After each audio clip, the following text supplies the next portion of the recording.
एक राजा था, उसके 3 पुत्र थे। राजपाट बहुत बढ़िया तरीके से चल रहा था। राजपाट की निरंतर प्रगति उन्नति हो रही थी। धीरे धीरे राजा बूढ़ा होने लगता है। राजा को चिंता सताने लगती है कि हमने बड़ी मेहनत से, बड़ी ईमानदारी से, बड़े संघर्ष से, बड़े कठिन प्रयासों से इतनी धन संपत्ति बनाई है और अपना राजकाज बनाया है। हमारे बुजुर्ग होने पर, हमारा बल थक जाने पर हमारे राजकाज को कौन संभालेगा और तीनों पुत्रों में कौन सा पुरुष, कौन सा पुत्र हमारा सबसे योग्य होगा जिसको मैं अपना शासन दूं, जो हमारे शासन को निरंतर बढ़ाए, जिससे मेरा नाम और यश हो और मेरे पुत्रों का भी नाम हो। राजा सोच में पड़ गया, राजा चिंता में पड़ गया। धीरे धीरे राजा को बुद्धि विवेक हुआ कि क्यों न तीनों पुत्रों में परीक्षा कर ली जाए। जो पुत्र सबसे महान हो, सबसे योग्य हो, उसे राज्य का उत्तराधिकारी नियुक्त किया जाए, उसको राज तिलक किया जाए। उस बूढ़े राजा ने एक दिन तीनों अपने पुत्रों को एक एक कुंटल सरसों दिया। सरसों देने के बाद में राजा अपने पुत्रों से कहता है कि मैं 2 साल के लिए बाहर जा रहा हूँ और इस सरसों को संभाल के रखना। सरसों किसी भी स्थिति में खराब नहीं होनी चाहिए, गलनी नहीं चाहिए। मैं जब भी लौट करके आऊँगा तब अपनी सरसों देखूँगा। तीनों कहते हैं कि ठीक है, आप जाइए, आपको सुरक्षित सरसों मिलेगी।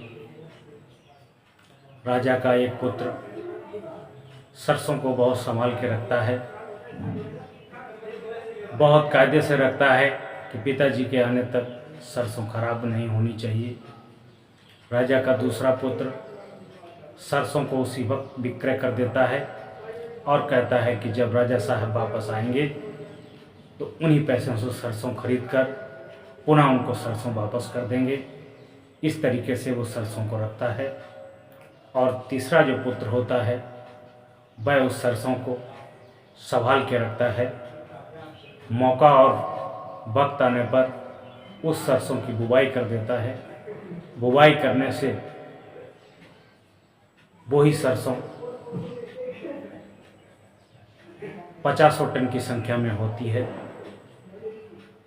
फिर अगला साल लगता है, फिर वो अगले साल उसी सरसों की बुवाई करता है। अनगिनत टन सरसों की प्राप्ति होती है। 2 साल के बाद राजा साहब आते हैं। वे कहते हैं कि सब लोग दिखाओ कि तुमने सरसों कहाँ रखी है, सरसों कहाँ रखी है।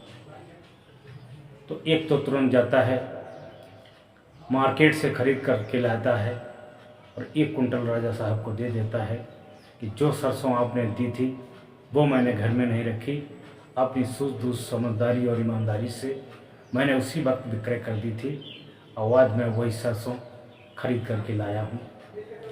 एक बोलता है कि हमने सरसों संभाल के रखी थी, जिसमें बिल्कुल भी पानी नमी नहीं है, जैसी आप दे गए थे वही बीज वैसे ही रखे हैं। राजा को बहुत आश्चर्य होता है कि ये तो दोनों मूर्ख हैं, हमारे राजपाट को कैसे चलाएंगे, कैसे बढ़ाएंगे। अगले पुत्र के पास जाते हैं, कहते हैं कि तुम सरसों दिखाओ। वो सरसों, तभी तीसरे पुत्र की बारी आती है। राजा साहब पूछते हैं कि जो हमने सरसों दिया था वो सरसों कहाँ है। वो कहता है कि चलिए राजा साहब देख लीजिए, वो आपकी सरसों गोदाम में है। गोदाम में वो दिखाता है कि वह सरसों सैकड़ों टन हो गई थी। राजा साहब पूछते हैं कि मैंने तो तुमको 1 कुंटल सरसों दिया था, ये कितनी सरसों कैसे हो गई। तब वो बताता है कि एक भाई ने वही सरसों संभाल के रख लिया था, दूसरे भाई ने सरसों को विक्रय कर दिया था। उसने कहा जरूरत पड़ने पर सुरक्षित सरसों को रख के पिताजी को वापस सौंप दूंगा। दूसरा बोला कि आज विक्रय कर दो, 2 साल रखाने की क्या ज़रूरत है, जब वक्त समय आएगा तो उन्हीं पैसों से खरीद कर दे दूंगा। मैंने ऐसा नहीं किया। मैंने जब इसकी बुवाई का समय आया तब मैंने इसको बुवा दिया।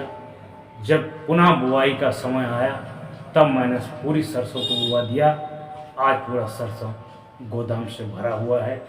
राजा साहब प्रसन्न हुए, उन्हें उसको आशीर्वाद दिया और साथ ही पूरे राजमहल में घोषणा करवा दी कि आज से हमारा पुत्र मेरी जगह पर राजा का स्थान ग्रहण करेगा और राजा का पूरा कार्यकाल संभालेगा। जो बुद्धि विवेक वाला होता है उसी को शासन सत्ता सौंपी जाती है और बुद्धिमान को परखने के लिए भी बुद्धि की आवश्यकता होती है। अगर किसी बुद्धू को शासन सत्ता का पदाधिकारी बना दिया जाए तो वो बना बनाया खेल बिगाड़ देता है और सारा चौपट ही कर देता है। वो अधिकारी हो या कर्मचारी हो, घर परिवार का मुखिया हो या गांव का प्रधान हो या कोई भी प्रतिनिधि हो, अगर उसके पास बुद्धि विवेक नहीं है तो वो बना हुआ काम भी बिगाड़ देगा। जितना उसके पूर्वज बना के गए हैं वो उसको भी ख़त्म कर देगा और ज़िंदगी में कभी उन्नति नहीं कर पाएगा। ऐसे व्यक्ति को उसकी कुर्सी से तुरंत हटा देना चाहिए, तुरंत हटा देना चाहिए। हमने ये भी देखा है बहुत से लोगों को घरों में जो मुखिया को कमान सौंपी गई है, मुखिया ने पूर्वजों द्वारा बनाई गई खेतीबाड़ी को बिक्री कर दिया और उस पैसे को तहस नहस कर दिया, घर की बनाई हुई संपत्ति को उजाड़ दिया। बहुत से कार्यालय और ऑफिस में भी हमने देखा ऐसे ऐसे अधिकारी आए कि वो एक कर्मचारी के पीछे हाथ जोड़ के घूमते हैं और कर्मचारी को नमस्ते और प्रणाम करते हैं। पूरे कार्यालय की दशा दुर्गति ऐसी हो गई है कि बात सुनने वाला नहीं, काम करने वाला नहीं, कार्य को कोई देखने वाला नहीं। वो पोजीशन है जो बताने लायक नहीं है। ऐसा कार्यालय का विनाश कर दिया, ऐसा घर का विनाश कर दिया। कुछ लोग पार्टी में ऐसे आ गए जिन लोगों ने अपनी जी जान लगा करके पार्टी को इतनी ऊंचाई तक पहुंचाया था, और कुछ पार्टी में ऐसे भ्रष्ट पदाधिकारी आ गए, अयोग्य पदाधिकारी गलती से चयन हो गए। उन्होंने पार्टी को इतने गहरे गड्ढे में डुबो दिया कि वो पार्टी तो पार्टी, उसका विधायक बनना भी मुश्किल हो गया, विधायक भी मुश्किल हो गया। इसलिए जिस कार्य को, जिस पद की, जिस क्षेत्र की आपके कंधों पर जिम्मेदारी है, उस जिम्मेदारी को मेहनत, लगन और ईमानदारी से निभाइए। यदि आप निभाने योग्य नहीं हैं तो वहाँ पे सूचित कर दीजिए कि मैं इस पद को निभाने योग्य नहीं है। यहाँ पे कोई योग्य, बुद्धिमान, विवेकवान व्यक्ति आए और इस पद को संभाले, ये मुझसे होने वाला नहीं है। कृपया वही कार्य करिए जितनी आपकी क्षमताएं हैं। क्षमता को निरंतर बढ़ाइए, कार्य को निरंतर देखिए, कार्य के संबंध में बैठ करके मंथन कीजिए और निरंतर अपने बारे में भी मंथन कीजिए कि आखिर मेरा काम फेल हो रहा है तो क्यों हो रहा है, आखिर मेरा कार्य पीछे हो रहा है तो क्यों हो रहा है, आखिर मैं काम नहीं कर पा रहा हूँ तो इसकी वजह क्या है। यदि आप अपने को समझेंगे, अपने को जांचें और परखेंगे तो आपका कार्य निरंतर प्रगति की ओर जाएगा। अगर आप डर डर के कार्य करेंगे, आपके अंदर कार्य करने की क्षमता नहीं है, आपके अंदर आलस्य है, आपके अंदर बुद्धि जागृत नहीं है, आप विवेकवान नहीं हैं, आप बुद्धिमान नहीं हैं, आप हमेशा दूसरों के इशारे पर चलते हैं, दूसरों की लकड़ी की तरह जैसे बंदर नाचता है ऐसे नाचते हैं, तो आपका कार्य हमेशा विफल होता जाएगा और आप हताश और निराश होते जाएंगे। इसके बदले में आप दूसरे को गाली देंगे और दूसरा आपको गाली देगा।